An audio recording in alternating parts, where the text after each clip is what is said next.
So let's have a little chat, shall we? Yeah, let's have a little chat. Ugh, the weather here in the DMV is awful. It is hot. It is muggy. It feels like summer. I do not like summer. I like spring and autumn.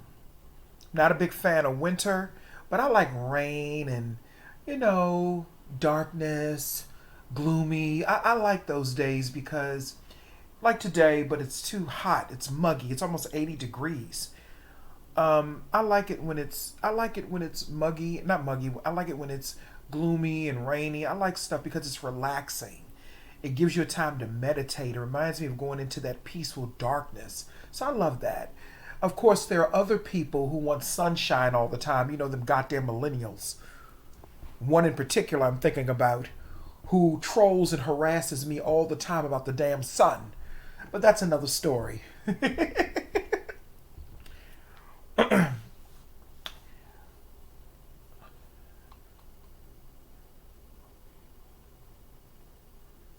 want to talk about how black women do not get the respect,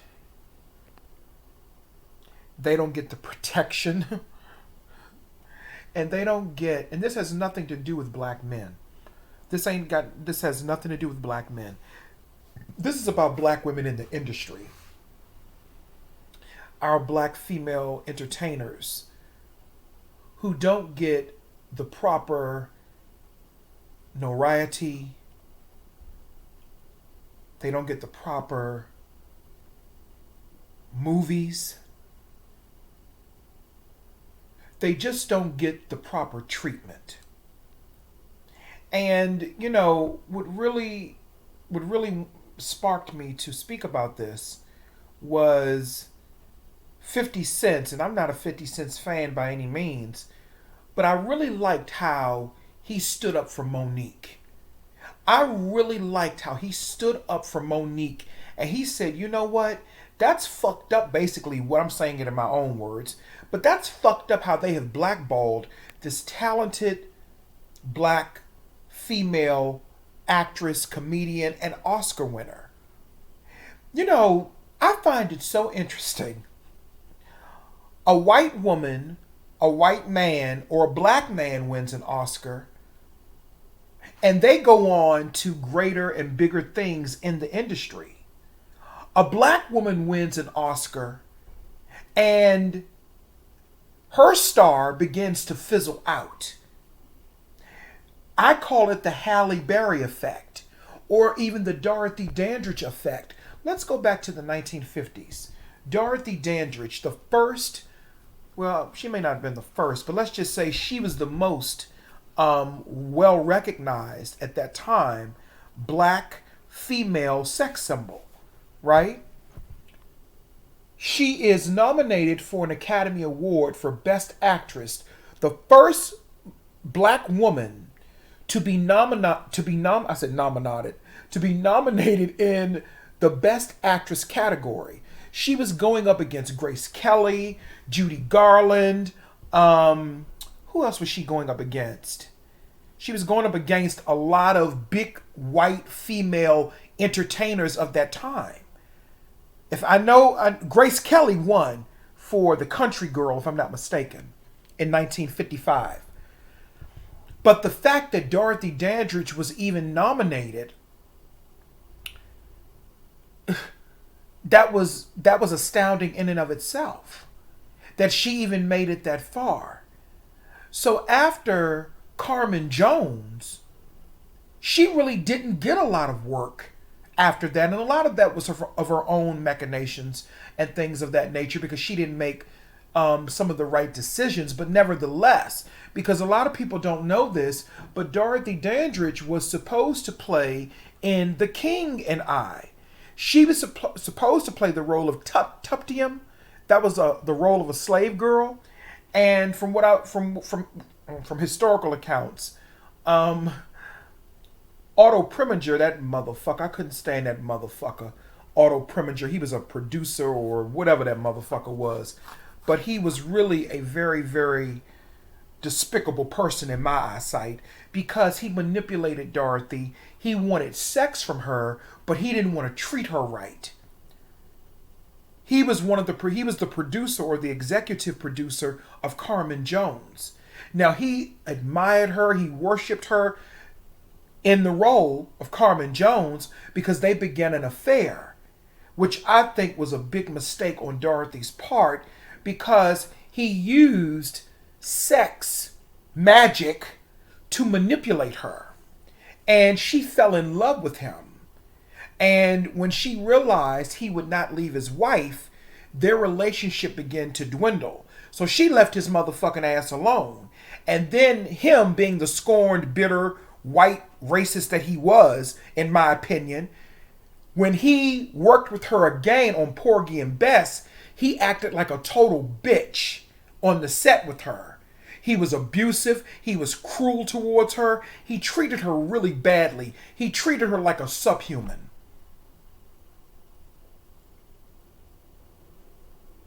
He treated her like she was nothing, like she didn't have any talent. And Dorothy Dandridge was talent. She could sing, she could act. She was talent. I see her now moving and gyrating and, you do something to me that nobody else can do. That's one of the songs she sung. So when I look back at her career, let me go back a little further. Even with Hattie Mcdaniel. Hattie Mcdaniel, she was the first. Was she the first black person? I know she was the first black woman. I think she was the first black person to win, or African American person to win an Academy Award for her portrayal of Mammy in Gone with the Wind. And I find it so motherfucking interesting that they cannot find her Academy Award. It went missing after her death. She died in 1952 of breast cancer, unfortunately. But even with Hattie Mcdaniel, her career did not take off the way that it should have. She was an Academy Award winning actress. And what's so interesting is that Olivia de Havilland, she's a white actress. She was a very good actress too. She was kind of jealous because Hattie Mcdaniel won. Because Olivia de Havilland played Melanie in Gone with the Wind. That was another supporting role.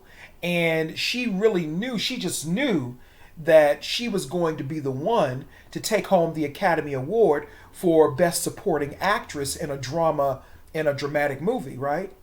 And when she realized Hattie Mcdaniel had won, people were saying that she was very distraught because she thought that she would win. And you know what they told her? They told her, stop crying. This is the only thing she's ever going to get. This is what they were telling Olivia de Havilland about Hattie Mcdaniel. So it was predestined. And it's predestined for them to... let me take them out of the equation. It is predestined in that institution called Hollywood for black women to fail. They don't give black women the credit and the respect that they are due in that industry. Not even in the music industry do black women get the credit that they are due in the music industry. The only one who really got close to getting, in my opinion, her respect due is somebody like Diana Ross.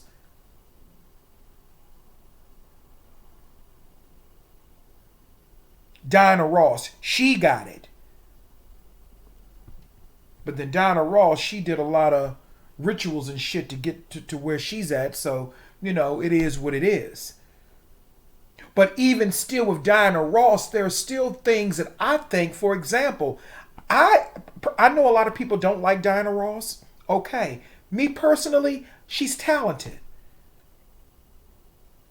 She's talented. And I think that her movie career should have took off more than it did. But a lot of that again is on a lot of that sometimes has to do with the individual. Sometimes people say people are difficult and stuff like that. And I'm not going to push this narrative that black women are difficult in the movie industry. I'm not going to do that because see that is the foundation for a lot of the discrimination that black women go through in this institution called Hollywood. They will say that the person is difficult. They said the same thing about Monique because she set boundaries. And I know that Diana Ross has had a lot of rivalries and she's had a lot of conflict with people within the industry that she knew, like with Patti LaBelle, with Florence Ballard, who was her group mate in the Supremes. Yeah, we all know that. Even her and the other late Supreme member, Mary, what's her name? Mary, she just died. You know what I'm talking about, Mary. Mary, yeah, you know what I'm talking about. I can't think of her name. Her last name. Even she and Diana Ross had their issues too. Mary Wilson. That's who it was. Mary Wilson. Getting old, y'all. Mary Wilson. So sometimes you do have those personal conflicts with each other, but all in all, that foundation, I don't think that foundation is really built on anything for black women to succeed the way that I think that they should deserve. Because Diana Ross should be on the same status as a Barbara Streisand. She should be on the same status as a Liza Minnelli. She should be on that same status because she's actually, in my opinion, she is a little bit above them. Just my opinion. She should be on that same iconic status as a Barbara or a Liza. But she's not, even the great Diana Ross. Because they don't value black women in that industry the way that they do white men, the way that they do black men, the way that they do white women. They don't value black women the same way. Even Whoopi Goldberg. You know, for the longest time, and I'm talking about the music industry and the movie industry, you know, for the longest time, and I've always said this, and I don't think Whoopi Goldberg recognizes this or even understands this. For the longest time, Whoopi Goldberg was the only black main actress that we had. She was the only one that we really saw a lot of on the silver screen. For a minute in the 80s, it was just Whoopi Goldberg. Pam Grier, she had, you know, her movies, well, she was more of a B, not B, but what do you call it? She was more of a black exploitation type of actress. You know what I mean? Her movies were more black exploitation. They were on the level of B-like movies. They weren't A-lister movies, but she played the motherfucking shit out of that motherfucking role in Jackie Brown.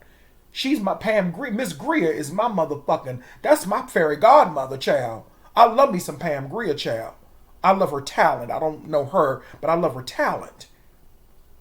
You know? But after Pam Grier in the 70s, we really didn't have any big, major black female celebrities besides Whoopi Goldberg. And after Hattie Mcdaniel won the Academy Award for her portrayal of Mammy in Gone with the Wind in 1939-1940, after that, no other black actress won an Academy Award until what, 50 fucking years later? It wasn't until 50 years later when Whoopi Goldberg won the Academy Award once again in a supporting role when she played Oda Mae Brown in Ghost.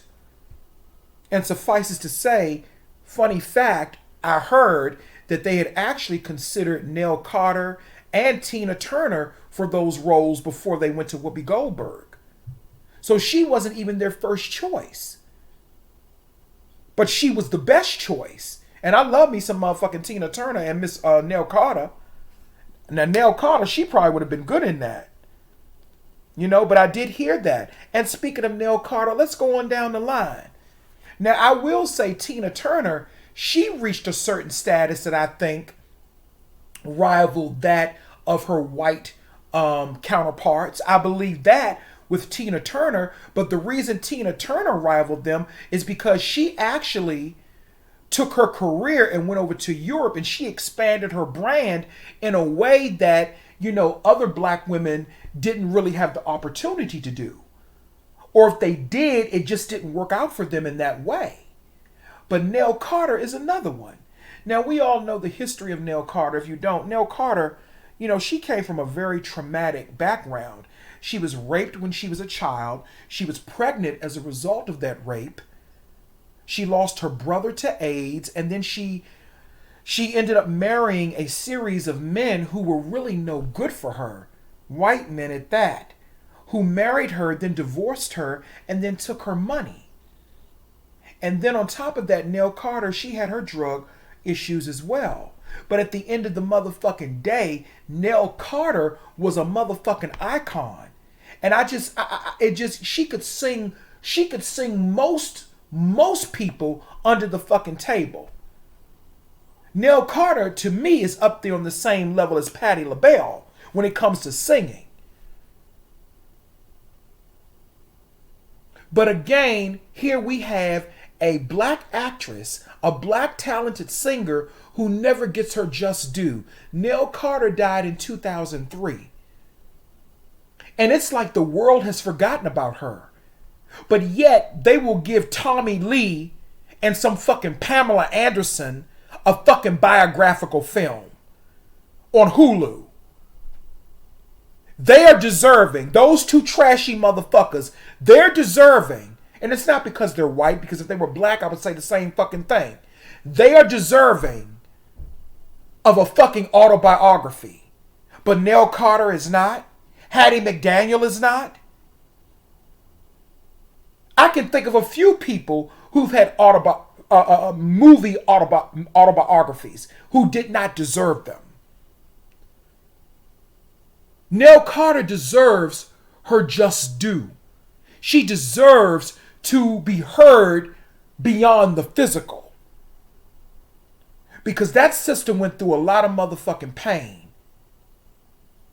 And she died in pain. She died in pain.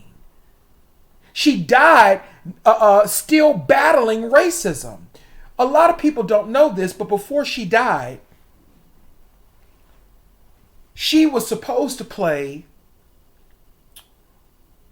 in a play. I forgot the name of the play. She was supposed to play in a play. And they changed their minds and decided to give it to Sally Struthers, who played Gloria in All in the Family. The deal was set, and Nell Carter was supposed to play in this play. But then they went with a white woman. I think it was Annie on Broadway, and Nell was supposed to play Miss Hannigan, if I'm not mistaken, or something like that. I don't know. It was something equivalent or similar to Annie. Something like that. I don't know.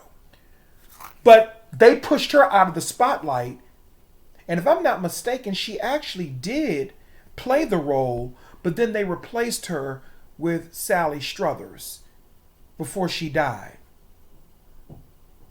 Same thing with her show, Give Me a Break. I don't care if she was on cocaine or not. She was an excellent motherfucking singer. She was blessed with a beautiful voice. And she was an authentic, galactic, cosmic God. A self-created God. See, your higher self is the black woman. When you dream about black women, or when you have communications in the spiritual realm with black women, that's you communicating with your higher self.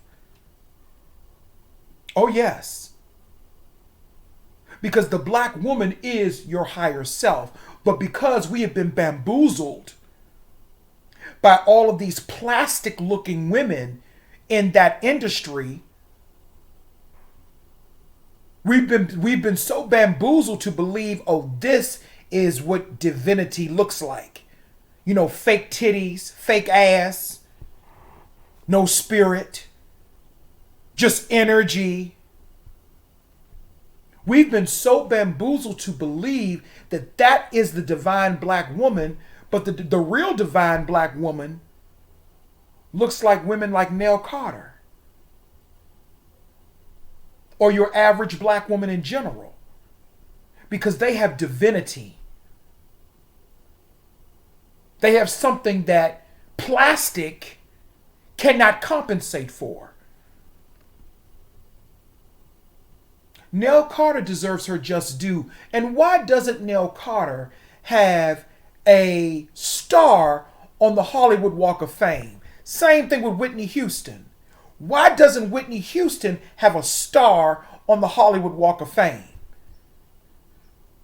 And coincidentally, Whitney Houston and Nell Carter, they were good friends.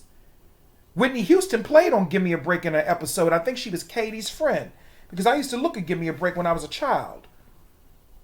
And you can still look at Give Me a Break on certain TV apps and stuff. Just search for it. I know I can look at it on YouTube TV. But Nell Carter deserved her just due. The industry did not do her right. Excuse me, they did not do Nell Carter right. They did her wrong.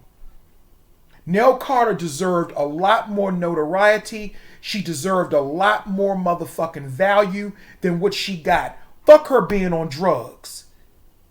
Shit, I mean, nobody was on more drugs than Ozzy Osbourne. What the fuck? There are so many talented black women that have been in that industry that don't get their just due. They give black men their just due most of the time. So black men can't have no motherfucking argument. They give y'all just due. They give it to you all. All you got to do is flash your dick in front of some damn white man and you'll get a motherfucking hit record. For $500 million. You let some gay white man smell up in your ass crack and suck your dick from behind and you'll get a fucking hit record. But the same cannot be said for black women. Because even when black women do give up the pussy and they do give up the head and shit to these fucking predatory types of people in the industry, even when they do give it up, they still get a rotten motherfucking deal. They still get a rotten deal. And what 50 Cent did, that really showed me, that really made me have a little bit more. That made me have a newfound respect for him. Because he came out and said, that's fucked up what they did to Monique. And it is fucked up. No matter what people may feel about Monique personally, she has a right to live. She has a right to be. Some of y'all act like black women don't have a right to be. You act like black women don't have a right to say, hey, listen, I don't like how you're treating me. Monique said no. She set boundaries for Tyler Perry and Oprah Winfrey. And when she set boundaries, they began to say that she was difficult. And I don't have nothing against Oprah Winfrey because I don't want the Oprah fan brigade coming over here. You know, it's not that. It's just that Oprah broke the fucking sister code. You don't do that. She broke the sister code. She should have understood that Monique wanted to spend time with her family.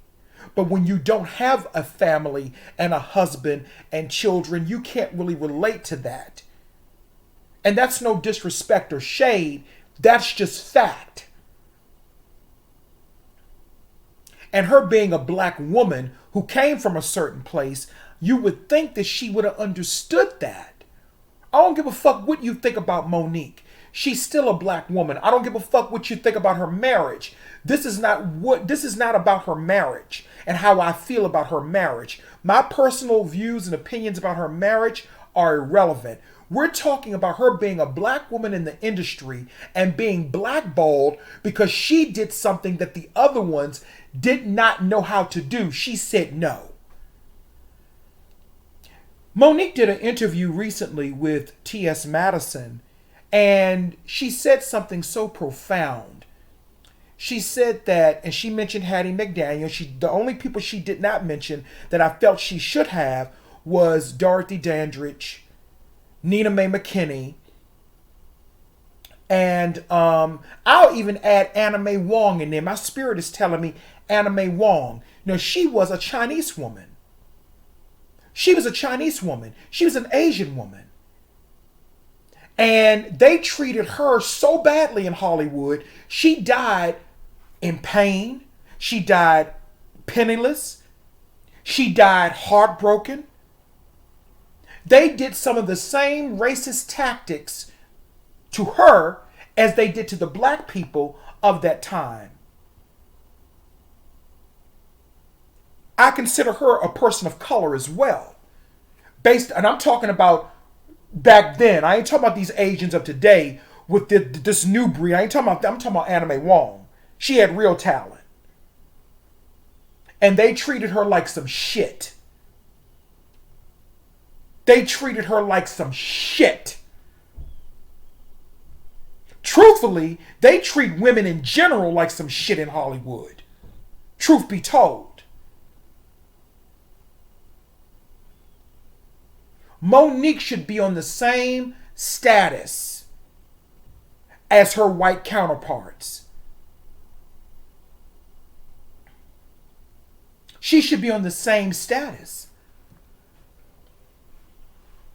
But that's right. They don't value black women the same way that they do white women in the industry. They don't. Same thing with Viola Davis. Viola Davis is absolutely phenomenal. She is phenomenal and she's fabulous. Not only is she beautiful, and I know a lot of people have a problem with, oh, she's not the standard of beauty. Viola Davis is above the standard of beauty because she has spirit and soul beauty, something that most people can't comprehend. We're not talking about being a model. We're talking about being a role model. We're talking about being a hero. We're talking about being an icon. I remember, and see, that's what kind of fucked me up with him. You know, Jimmy Walker that plays JJ on Good Times. As a matter of fact, Bookman died. The guy that played the heavyset troublemaking maintenance man, Bookman, the one that Willona, God rest the late Janae Dubois, the one that played Bookman, she used to call him Booger, he died. He died just recently. Johnny Brown. That was another motherfucking soldier. Another black talented man. Janae Dubois, who played Willona.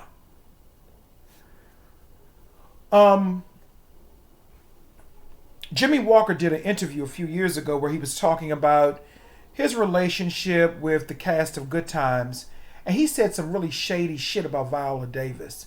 He said that she was not, you know, a classical beauty and all that. He's right. She's not a classical beauty.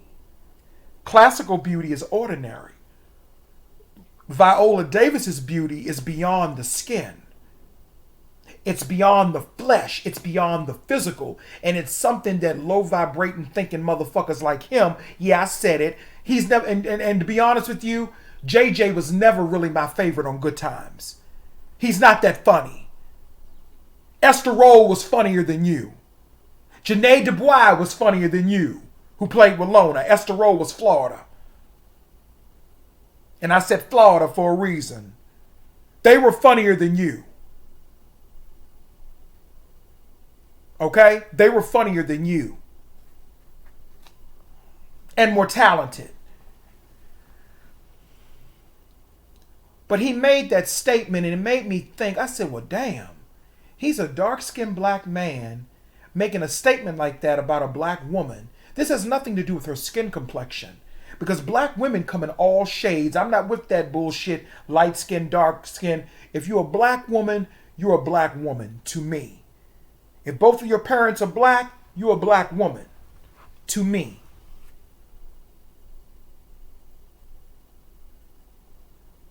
But when he made that statement, it really spoke volumes about a lot of stuff. That energy that he put out, that's one of the reasons why things are the way that they are. We're not talking skin deep or being a model. Of course Viola Davis can't be a model. Of course she's not a classical beauty. She's a soul spirit beauty.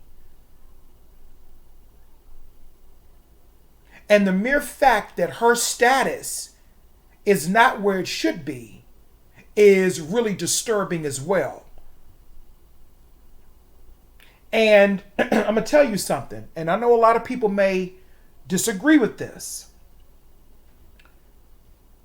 But when you really go back and look at that movie, The Help, when you really go back and look at that movie and examine that movie, The Help, you will see why Viola Davis's character of Abilene was so powerful. Because even though she was under white racism and white oppression, the one thing that she was able to do, she was able to change the mind and the heart of that little girl that she took care of. That little white girl that she took care of, the white woman that she worked for, was a horrible fucking racist. But when they fired Abilene, that little white girl, May Mobley, I think her name was May Mobley or something like that. I think that was her name, Little May Mobley. She looked at Abilene like her real mother. And she was able to instill things in her to change her so she wouldn't be like her racist, disgusting, subhuman white mother.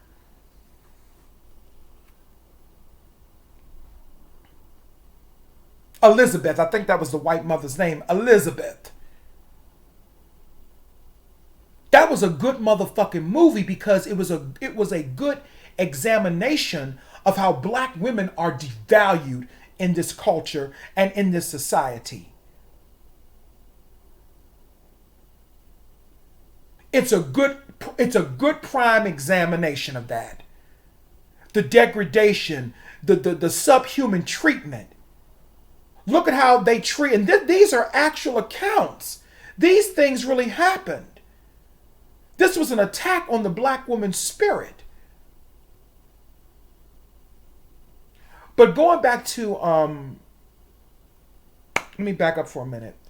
When Monique mentioned all of those black women who died in pain, she mentioned Eartha Kitt. She mentioned Hattie McDaniel. Monique has an inside. She knows the real deal. But she forgot to mention Dorothy Dandridge. She forgot to mention Nell Carter. She forgot to mention Nina Mae McKinney, who also died broke and broken because Hollywood sold her a lot of dreams too. She was an upcoming black actress at one time as well. And things didn't turn out for her the way that they should have. And she was very talented.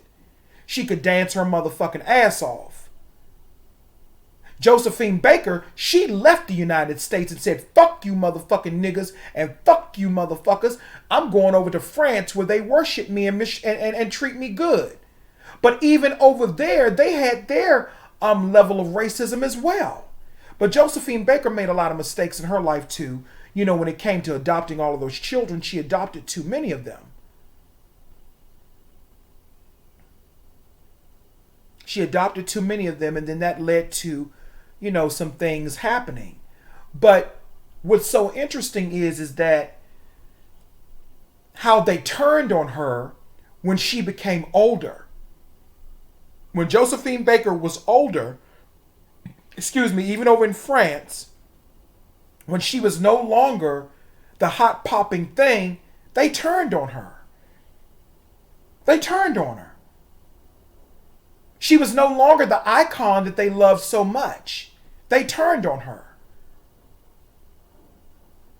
I think here recently they honored her with some type of honor over there in France. I forgot what it was, but they honored her in something. I forgot what it was though.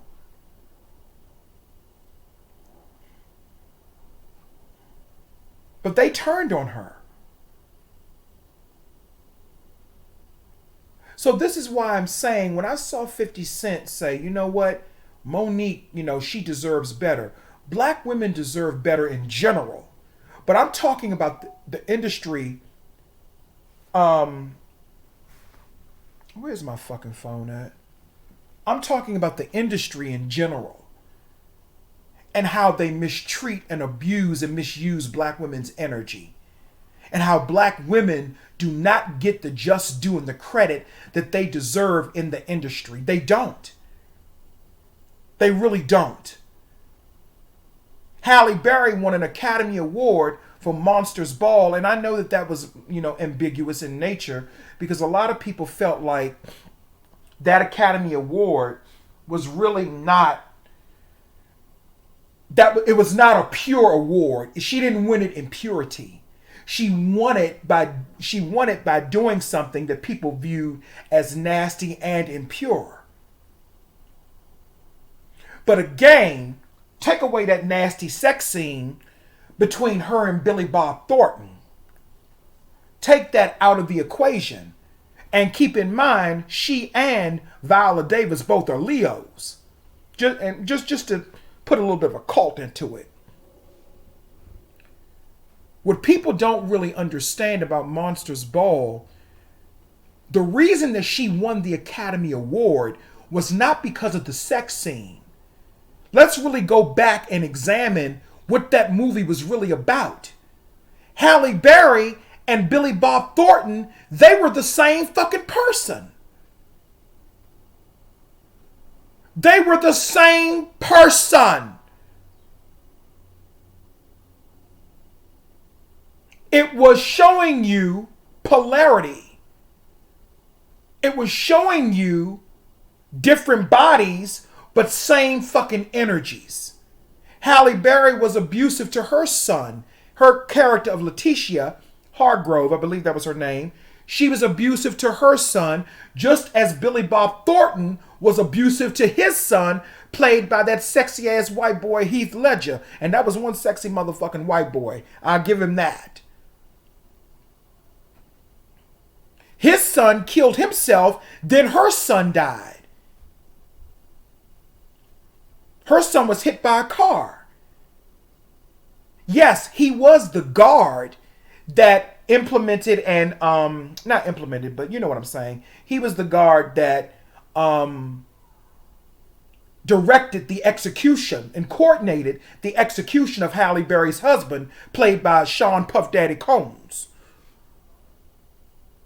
But people were so wrapped up into that nasty sex scene that they didn't look deeper, because they just didn't. They didn't look deeper at the storyline. She won the Academy Award because she was able, like with Viola Davis, she took a racist person and she was able to basically change his heart, change his mind. He threw his white racist father in a nursing home, threw his ass out of his house, put him in a nursing home, and he moved Halle Berry in.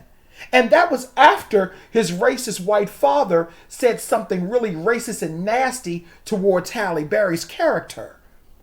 He threw that motherfucker out and moved her in and did whatever she wanted him to do. See, people are not looking at those elements. She won an Academy Award because that was a damn good motherfucking movie. Take the sex scene out of it. That was a damn good motherfucking movie. But people are so fucking dense. It's not about the sex scene. It's deeper than that. The symbolism is deeper. Halle Berry and Billy Bob Thornton's character, they were the same person. You got to look deeper sometimes.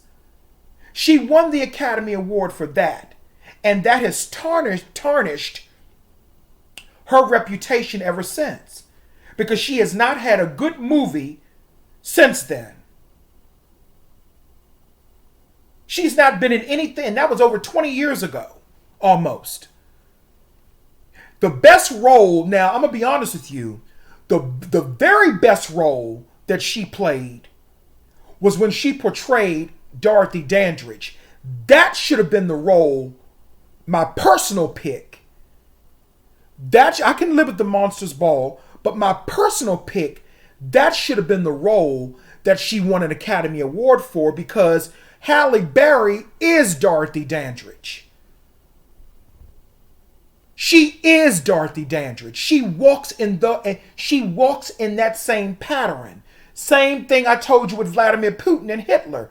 Halle Berry is Dorothy Dandridge. That is why she was so passionate about bringing her life to the screen, because that was a past dimensional existence of hers. But even she gave her past her just due, but her future self is not getting her just due.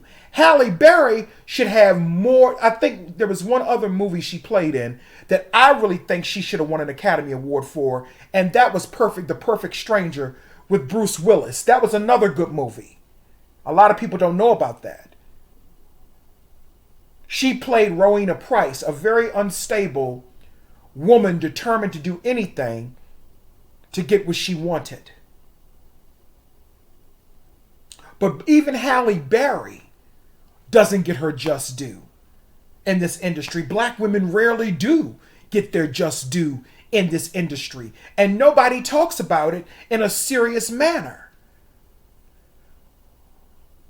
I was watching a documentary, it was sort of like a documentary or just a conversation with a bunch of black actresses sitting around just talking about their experiences in the industry. And it was Diane Carroll. It was a few years before she died, and you could tell that she was sick even then. This was in 2017. Lisa Gay Hamilton and Tanya Pickens, and there was a few other black actresses that I really didn't recognize them or know. And they were sitting around talking about how so many people, including Tyler Perry, how they have gotten rich off of black women and off of your energy. Like Tyler Perry playing Medea. But where's the black female Tyler Perry? Not Oprah Winfrey. We're not talking about her. Where's the equivalent in a black woman? Not Ava DuVernay. I'm talking about a real black woman. I'm talking about a real black woman who really tells stories about black women. The way that white society tells stories about their women. You understand what I'm saying? Telling a real story about a black woman or a black female figure that needs to be told. Now, I did like the movie. What was the name of that movie that came out a few years ago? It was about Madam C.J. Walker. And Octavia Spencer played her. I forgot the name of it. But you know what I'm talking about. It was okay. I think it was called Self-Made. It was okay. But I think there could have been more added to that. There could have been more. We just saw Madam C.J. Walker as an adult. We didn't get to see her come up as a child, to see her experiences with racism and all of the other things and elements that went along with being a black woman in that time. We did get to see her no good ass motherfucking husband. We did get to see how there were so many black people, including her no good husband and her no good son-in-law, who were plotting against her because they were jealous of her and jealous of her success. We saw that. But there was so much more. They could have taken that to such another level. They could have done that in a more multi-dimensional way. You understand what I'm saying? It could have been done more multi-dimensional, where we could have gotten a chance to see her in a more raw state. But instead, they took an opportunity to show more of how she was degraded as a black woman by black men. Because she was married to this one, her first husband. He beat on her because he didn't like her hair, because her hair was nappy or she was balding. So he took that as an opportunity to call her all types of degrading names. And I'm sure people found that funny, right? They showed that. They'll show stuff like that, but they won't go deeper. They'll show the surface shit and the one-dimensional low vibrational shit that people are going to get a kick out of, but they won't go deeper than that. Now, I know how people may feel about Diana Ross, but she did a good job in Lady Sings the Blues. But she didn't do as well as that new remake of Billie Holiday's life, which was called, what was it called? The United States versus Billie Holiday. That was a good motherfucking movie. Now that's what I'm talking about. Billie Holiday. Let's talk about her. One of the most haunting, ethereal voices of the 20th century. Billie Holiday came to me in spirit. And she said to me, she said, you know, Seer. She said, you know, in that voice, she said, you know, Seer. She said, I had more problems with our people than I did with the white folks sometimes. Because of colorism. Because she was a lighter skinned black woman. And a lot of people say that her father was a white guy, I heard. I don't know how true that is, but I've heard that. She told me that she dealt with a lot of colorism from the black community. That's what she told me. Billie Holiday. She was another woman that was sabotaged by the black community, by black men in particular of that time. You can see it all in that movie, The United States versus Billie Holiday. My sinuses are bothering me like crazy. I don't know why, child. Because of this weather. She was another talent that didn't get her just due. Yeah, we know she was on drugs. We get all that. But she was still a talent.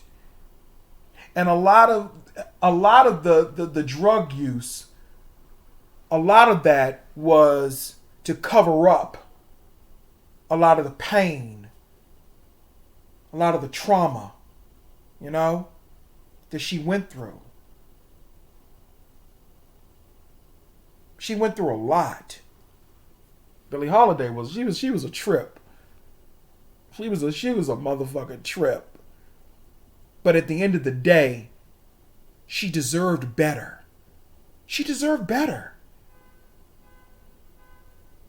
So when I hear a person like 50 Cent saying Monique deserved better, you know I gotta give him props for doing that. I'm hot. I gotta give him props for doing that. Because he's telling the truth. Monique does deserve better. And black women in that industry deserve better as well. Because without black women, that industry wouldn't be shit. Tell you the truth. But I was watching that documentary with Diane Carroll that I mentioned earlier, and all of those women were sitting around talking about all of their experiences being in the industry. Now, Tanya Pickens, I believe, she told a very interesting story. She was supposed to be part of a major play. It didn't get any bigger than that, the play that she was supposed to be in. That's not the name of it, but I'm just giving you a dramatic, account of how big the play was. And she said that because she asked and she required certain things, they deemed her as crazy and difficult. And this is the type of stuff that they do to black women in the industry. This is the type of stuff that they do to black women in general. When black women say no, when black women have a voice and they speak up or speak out against certain things, this is what happens. They get attacked. Or they get labeled and put in a pigeonhole category of, oh, she's difficult or she's crazy. Simply because she may say no.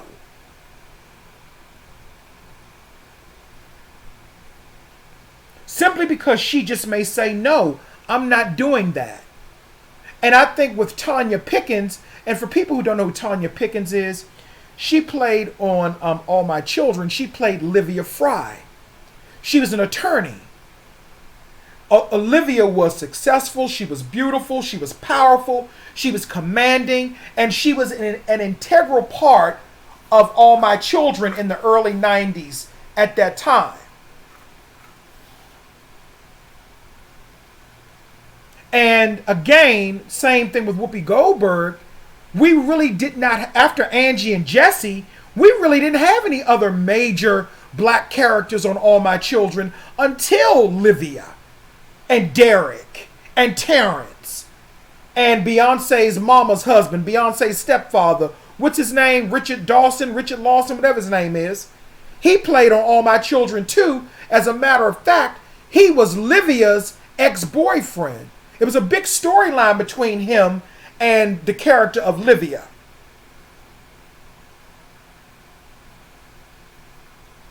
So we really didn't have a lot of representation in soap operas or daytime dramas.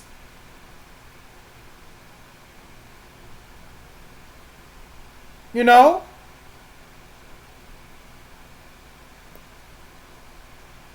Black women deserve better in the industry and in general. But I'm just talking about the industry because what 50 Cent said, it resonated something in me.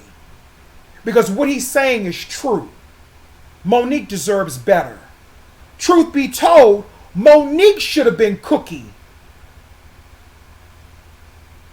in Empire. She should have been Cookie.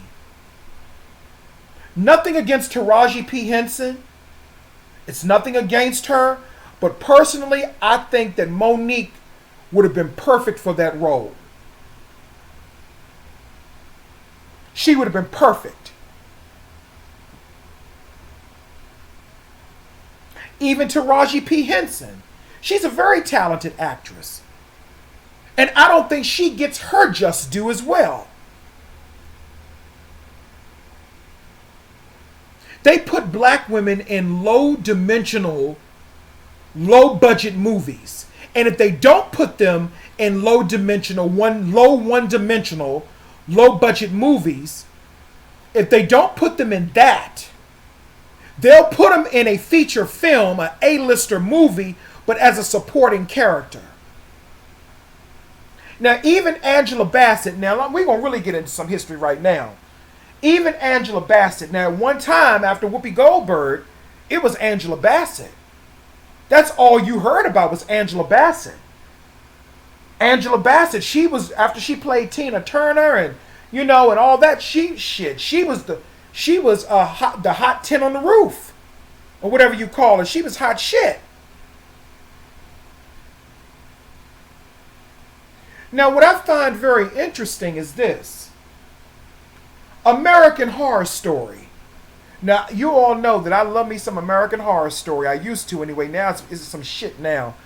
I don't know what's going on with American Horror Story, but look. They bring Angela Bassett on to American Horror Story in season 3 as Marie Laveau, the voodoo queen, right? She was absolutely excellent in that role. Then they bring her back the next season as a freak show with 3 breasts and tried to make her into a hermaphrodite. But then later on in the season, we found out she wasn't really a hermaphrodite. She just had an overgrown clitoris or something like that. You ladies know what I'm talking about. Sometimes ladies may have an overgrown clitoris that may look like a small penis. You know what I'm saying? So her character found out that she was not a hermaphrodite, whatever.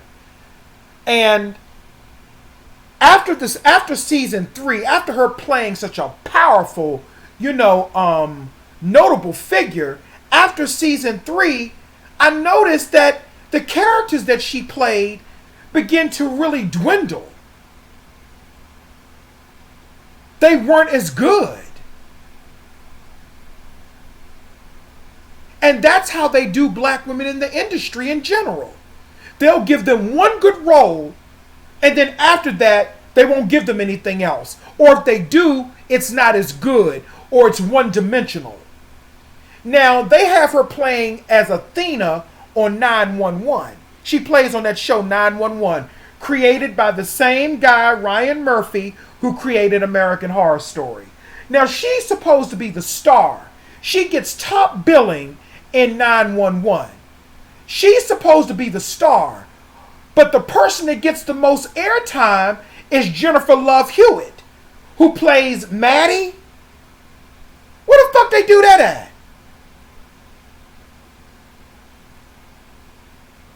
Now that's supposed to be Angela Bassett's show, but Jennifer Love Hewitt gets the most airtime. And I love Jennifer Love Hewitt. I love her. I love her acting. These are people a part of my generation, so I love her acting. Nothing wrong with Jennifer Love Hewitt. Nothing against her. Love the girl. Love her acting. Okay? Because when it comes to acting, I'm colorblind, okay?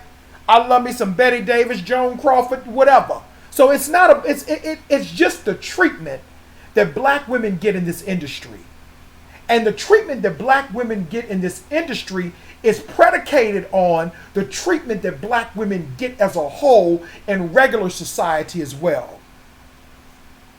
And it's just not fair. And it's just not right. It's just not right.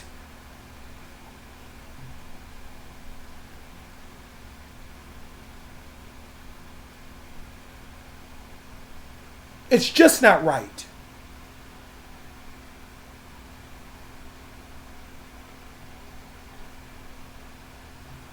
Now, I'm going to say this. Do I agree with everything that Tasha K says out of her mouth? No. No, I don't. Do I agree with everything that she does? No, I don't. But at the end of the day, why are black people supporting her downfall? I know what people are going to say. Well, she did this and she did that. I don't agree with everything she fucking say and do. I don't agree with that. But I tell you one motherfucking thing. I'm not supporting her downfall. Now, if she has to pay for a certain crime she committed or whatever, if she did something that was wrong allegedly, okay. But she's still a black woman who has made a pretty good, however we feel about her. This ain't giving her no props. But I'm just saying. She still has made a pretty good name for herself on these YouTube streets. And she is still a black woman.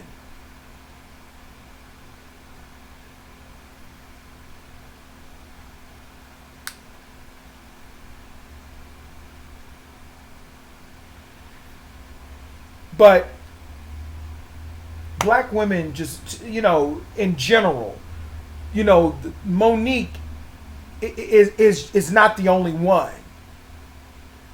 She's just the one that's the most vocal. And I'm so glad that 50 Cent said, nah, that's not right. That's not right. We can't do that. She needs to be unblackballed. Monique has a lot of talent. And I don't care what people think about her husband or the status of her marriage or what her and her husband do. I don't care anything about any of that. Some people say her career is messed up because of her husband. Okay, let that be as it may. But I'm talking about her being a black woman. And overall, how black women have had this same pattern happen to them in that industry. Black women have had that same pattern, whether they were being obedient to that industry and beast or disobedient. There is no way that J-Lo should be more famous than Halle Berry. There is no way that J-Lo should be more famous than Halle Berry.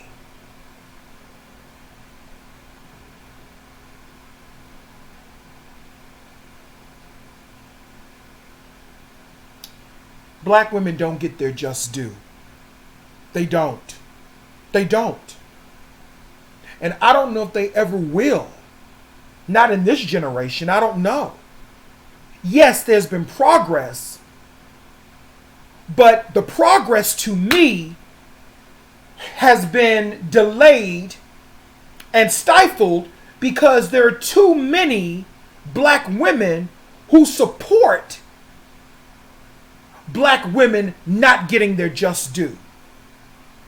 So we have to look at that as well. There are a lot of black women that hold other black women back. I mean, look at what's going on with Oprah and Monique. And Tyler Perry said that Monique has to apologize to him and Oprah in order for her to get, basically he's saying to her, bitch, we'll work out the details and get you unblackballed, but you got to apologize publicly about me and Oprah destroying your career. And Monique said, basically, fuck no. Now, this is what Tyler Perry said. He's a man. He wants this woman to come crawling to him to say, I'm sorry. For what? The truth? Because she spoke the truth. Take Oprah out of the equation.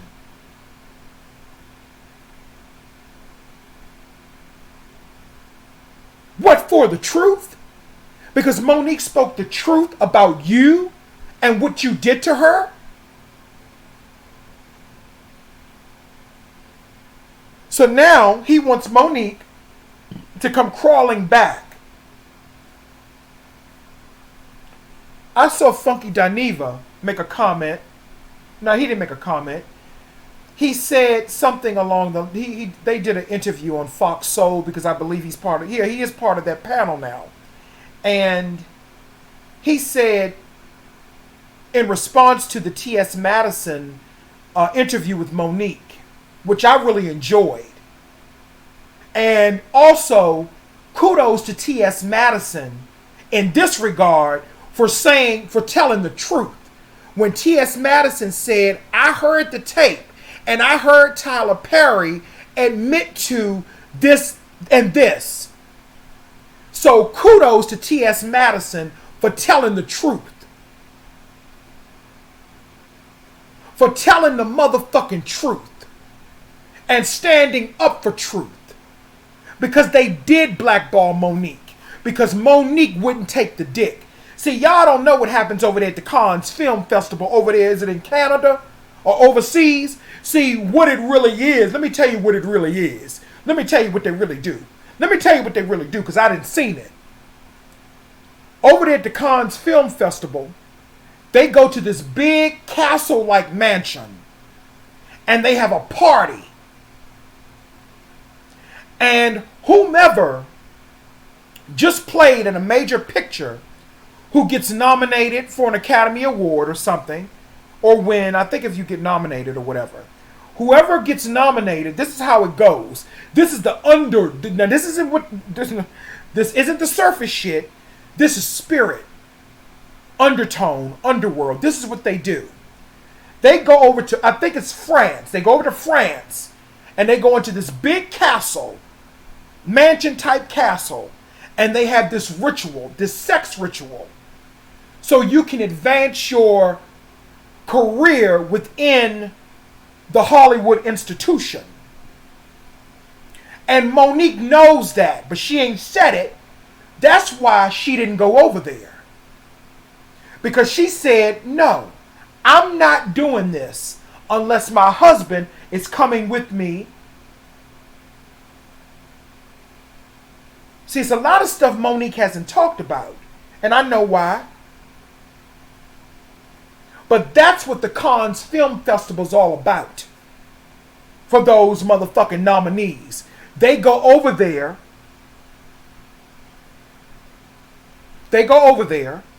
To get fucked, basically.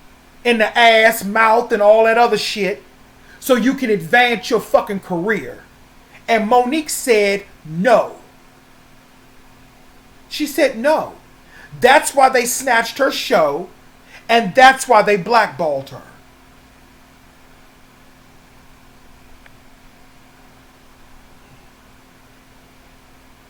Real talk. Anyway, I've talked enough. Black women don't get they just due.